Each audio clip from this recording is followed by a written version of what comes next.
जय माता की। आप सभी का हमारे यूट्यूब चैनल जय माता की में बहुत बहुत स्वागत है। आज हम करेंगे कार्तिक महात्म्य के अध्याय में 35वां और अंतिम अध्याय। उससे पहले यदि आप हमारे चैनल पर अभी अभी नए आए हैं तो कृपा करके चैनल को सब्सक्राइब कर लीजिए और घंटी जैसे दिखने वाले बटन को भी दबा लीजिए ताकि आने वाली नई वीडियो की नोटिफिकेशन आपको समय पर मिल सके। तो शुरू करेंगे 35वां अध्याय। उससे पहले एक प्रभु के लिए सुमरन करेंगे। श्रीमन नारायण नारायण नारायण, भजमन नारायण नारायण नारायण, श्रीमन नारायण नारायण नारायण। जय बांके बिहारी लाल की जय। ओम नमो भगवते वासुदेवाय नमः। तो शुरू करते हैं 35वां और अंतिम अध्याय। शौनक ऋषि ने पूछा कि हे सूत जी, दूसरे द्वारा संकल्प द्वारा दिया हुआ पुण्य ही लगता है या बिना दिए हुए भी इसका पुण्य मिल जाता है?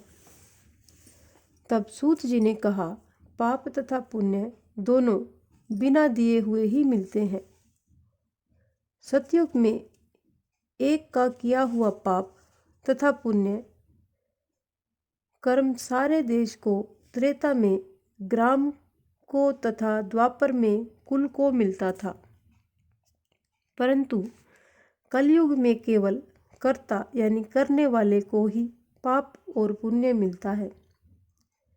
एक पात्र में साथ साथ भोजन करने वाले को पाप व पुण्य का आधा भाग मिलता है। दूसरे की निंदा करने वाले, सुनने वाले तथा चिंतन करने वाले को भी पाप और पुण्य बराबर बराबर मिलता है। दूसरे का द्रव्य चुराकर दान करने वाला पाप का भागी होता है। पाप या पुण्य का उपदेश करने वाले को छठा अंश प्राप्त होता है। प्रजा का छठा अंश राजा को प्राप्त होता है।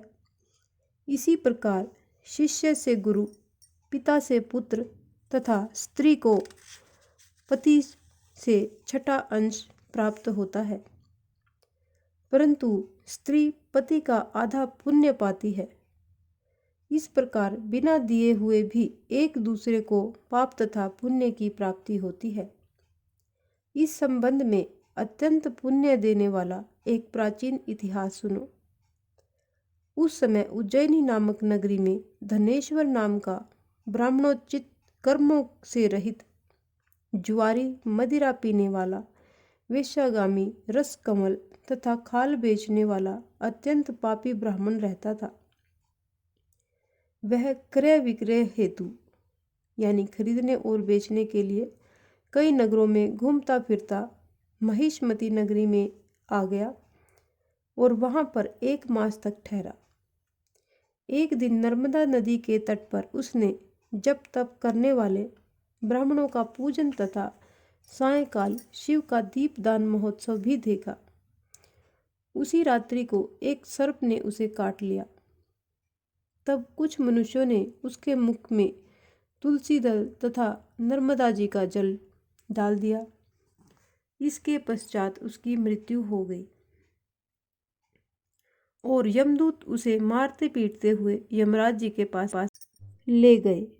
यमलोक में चित्रगुप्त ने क्रोध भरी दृष्टि से उसकी ओर देखते हुए यमराज से कहा, महाराज, यह बड़ा ही पापी है। इसने जीवन भर में एक भी सत्कर्म नहीं किया है। तब यमराज ने आज्ञा दी कि पहले इसे खौलते हुए तेल के कढ़ाई में डालो और उसके बाद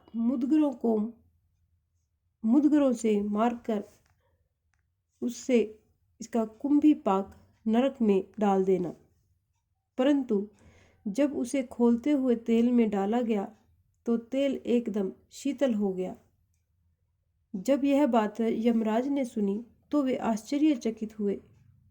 ठीक उसी समय नारद मुनि जी यमराज की सभा में आए।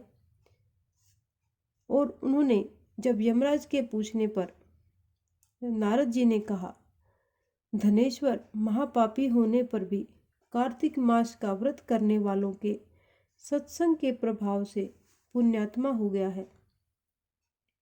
मृत्यु के समय नर्मदा का जल तथा तुलसी दस इसमें छोड़े जाने के कारण यह पवित्र आत्मा हो गया है।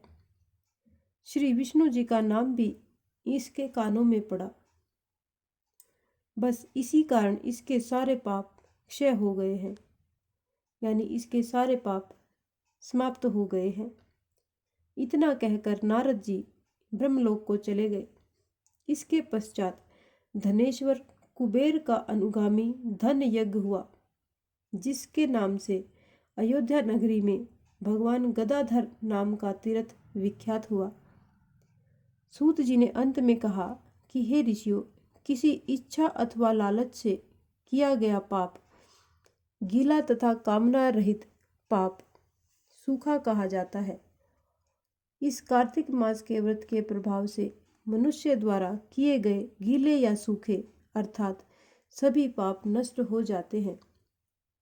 हे श्रोताओ, उस परम पिता परमात्मा की कृपा से यह कार्तिक मास का महात्म्य संपूर्ण हुआ।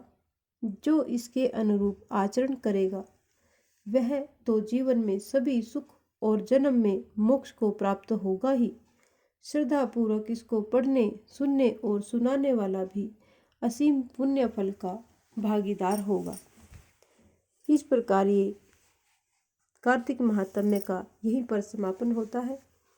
इस प्रकार की और भी अन्य धार्मिक रोचक कथा कहानियों को सुनने के लिए हमारे चैनल को लाइक करें, सब्सक्राइब करें और अपने मित्रों और प्रियजनों में आगे भी शेयर करते रहें।